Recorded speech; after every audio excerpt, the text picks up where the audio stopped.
Yo, what is going on, guys? It's Juan Solo here with ASQD Gaming, and welcome back to the channel. Thank you all so much for tuning in today for some more State of Decay 2. So in today's video, we're actually going to be talking about a topic that is kind of hit or miss with the community right now. There's some people that really don't mind, and then there's some people that are very upset about that, and that is the cap on how many survivors you can actually have in your base in State of Decay 2. So the original State of Decay, correct me if I'm wrong, guys, you could have up to like 30 survivors, and that was something that you really had to take into account with resource management, being the fact that you had so many survivors.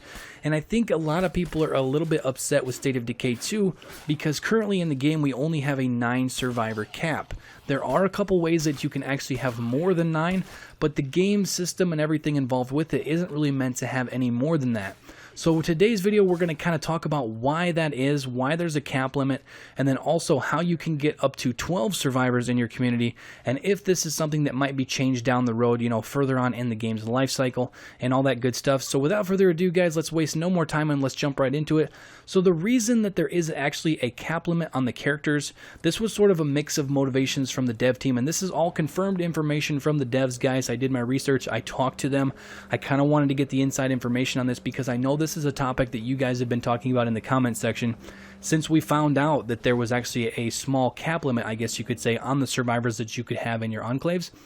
So they wanted, the one thing that the devs really wanted to do was for us as the players to connect with all of our characters.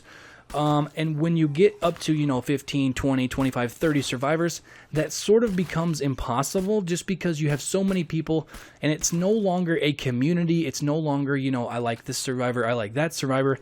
It's more of a number. It's more of, you know, I want to have, you know, so many survivors and be able to manage that big of a community with my resources and stuff, and it kind of breaks away from the attachment to the characters, and it's more about that number of being able to, you know, handle that many people in your base. And that was pretty much the main reason why they kind of they dumbed down the amount of survivors that you can have. I really don't want to use that word, but they tailored it back so that, you know, you could kind of get to know your characters a little bit more, and it wasn't about just having that maximum number of survivors in your base.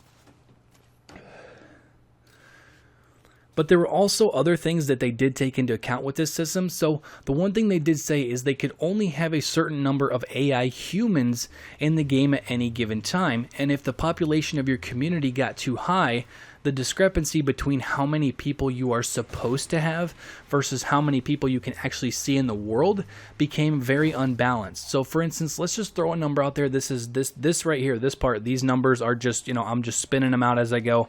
So let's just say that there is a maximum of 40 human AI characters on any given map at any given time.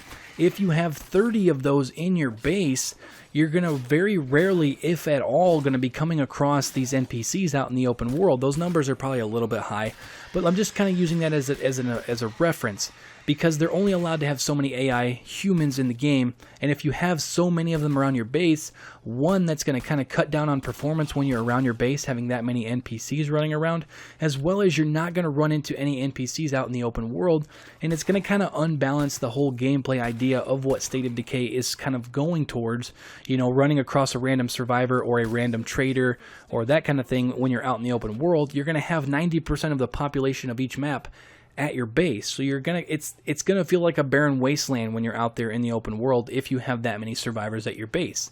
So I think that's kind of one of the main reasons, you know, that they did this, and me personally, I'm okay with that because, like I said, my base only has, I think my top tier base only has like 6 survivors, and I'm totally cool with that. You know, I don't need to have, you know, the max number of survivors in my base to feel as if I've accomplished something. I know there's a lot of people out there that, you know, they want the max amount of people that they could possibly have, and they want it to be higher than it is in State of Decay 2, but I really don't see this being something that is going to be changed down the road. Maybe with the Daybreak DLC, we'll get a couple of variations or something different of this, but I really don't see them increasing the cap very much, if at all, moving forward, you know. But hey, I might be wrong. This is something that maybe they will. Maybe down the road they'll take it up to, you know, you can have 15 survivors in your base, so it's really not going to offset the characters in the open world that much. And then it's going to give you more characters that you're going to have to manage, and then obviously do good resource management with that, having those 6 additional characters at your base. So now let's talk about how you guys can actually have more than 9 survivors in your base. So the first thing that you're going to do is get up to a 8 survivor cap. You know, obviously there's 9 is the ultimate cap, but you want to get up to 8 survivors, and then you're going to want to have a mission active that makes it so that you can recruit like 3 people into your enclave from another enclave, or you know, some sort of that. There's missions in the game that allow you to do that, but they stop spawning those recruit missions when you reach the actual cap limit of 9.